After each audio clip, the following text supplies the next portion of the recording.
تو وہ بجٹ جو ہے وہ بجٹ نہیں کہلاتا. بنیادی بات تو یہ ہے. آمدن اور اخراجات کا جو میزانیہ یہ پیش کیا گیا ہے ہمیشہ کی طریقے سے، اس میں کوئی کسی کو فائدہ نظر نہیں آ رہا. حالانکہ میں اس طرح کا آدمی نہیں ہوں کہ میں خامیاں صرف بیان کروں، لیکن موجودہ جو صورتحال ہے اس میں پیش کرنے والے خود اپنا بیان یہ دے رہے ہیں کہ ہم نے IMF کو راضی کر لیا اور ان کا دیا ہوا بجٹ ہے یہ. اب یہ بیٹھ کر انہوں نے صرف اس کو پڑھا ہے بنیادی طور پر، اگر میں یہ سمجھوں تو، اور ان کا میں کوئی جو ہے ان پٹ نہیں ہے.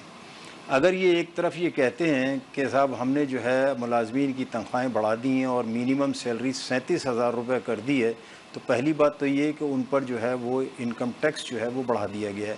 لیکن دوسری بات یہ بھی ہے کہ کیا 37,000 روپے تنخواہ میں ہم میں سے کوئی بھی فرد، جس کے عموماً ہماری فیملی جو ہے 5 افراد کی ہے پاکستان میں، 5 افراد کی فیملی جس کے پاس کرائے کا گھر بھی ہو، جس کو اپنے دفتر جانا ہو، ٹرانسپورٹ بھی ہو اس کی، تو 37,000 روپے میں وہ کیا کرے گا؟ وہ تو کھانا پینا تو بعد کی بات ہے، صرف بجلی کے بل، دوسرے یوٹیلیٹیز کے بل، گھر کا کرایہ اور پیٹرول اور اس کی جو ہے آنے جانے کی ٹرانسپورٹ میں خرچ ہو جائے گا. اس کے بعد بتائیے بچوں کو کھلائے گا کیا، پلائے گا کیا، پہنائے گا کیا، اسکول کی فیس کہاں سے دے گا، تعلیم کہاں سے دے گا؟ یہ 37,000 روپے میں کوئی ایک صاحب میرے سامنے جو حکومتی اہلکار ہیں، بجٹ بنا رہے ہیں، یا IMF کے لوگ جنہوں نے یہ بجٹ بنا کر ان کو دیا کہ جا کر یہ پڑھ دو، وہ آئیں اور بیٹھیں اور ہمارے سامنے یہ بات کریں کہ 37,000 روپے میں وہ کس طریقے سے بات کر سکتے ہیں. پہلے تو بنیادی بات جو ہے وہ یہ ہو گئی ہے. اس کے بعد اس بجٹ میں جس طریقے سے چیزوں کو آگے پیچھے کیا گیا ہے، مثلا ہاسپٹلز کے ساتھ جو کچھ کیا گیا ہے، NGOز کا ہاسپٹل ہے، یا کراچی میں انڈس ہاسپٹل بڑا ہے، الخدمت کا ہاسپٹل ہے، اس طریقے سے دیگر ہاسپٹلز جو ہیں ان کے ساتھ جو کچھ کارروائی کی گئی ہے. لیکن اس کے ساتھ ساتھ میں اگر یہ بات پوچھوں کہ پرائم منسٹر صاحب نے اپنی جب کیئر ٹیکر گورنمنٹ تھی اس وقت بھی اور اس کے بعد بھی جب یہ ایک کفایت کمیٹی بنائی تھی، اس کی سفارشات کہاں ہیں جنہوں نے 1 ٹریلین روپے کی بچت کی بات کی تھی؟ وہ ساری کی ساری باتیں غائب ہو چکی ہیں. بس جو IMF نے کہہ دیا اس کو مان لیا.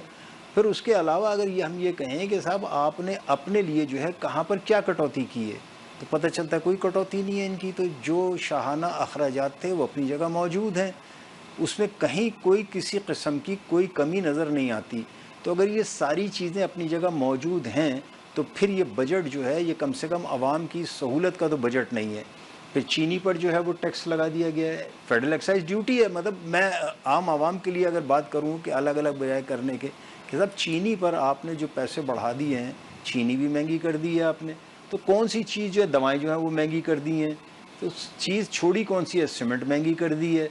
یہ ساری چیزیں اتنی رفتار سے انہوں نے بڑھا دی ہیں کہ اگر تھوڑی بہت تنخواہوں میں 25% جو کہہ رہے ہیں وہ اضافہ کیا ہے، تو اس کے بعد اس کا جو ہے ٹیکس بھی بڑھا دیا ہے، اس کی مہنگائی بھی بڑھا دی ہے. اور روز بروز یعنی آج آپ جو چیز اپنا ایک 20-25 ہزار روپے کے اس میں خرید سکتے ہیں، آپ دوسرے دن خریدنے جائیں تو پتہ چلتا ہے 2-4 ہزار روپے اس میں بڑھ چکے ہیں.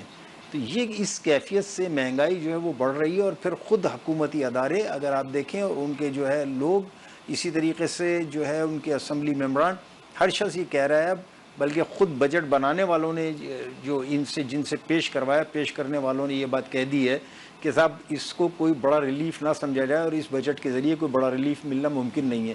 تو بڑا ریلیف ہے، چھوٹا ریلیف ملنا بھی جو ہے وہ ممکن نہیں ہو رہا. جی ٹھیک. اسی طریقے سے اگر آپ دیکھیں انکم ٹیکس کی بات کریں ہم، تو پارٹنرشپ فرم کی، میں مطلب بجائے اس کے کہ جنرل باتیں کروں، میں بہت اسپیسیفک بات کر رہا ہوں.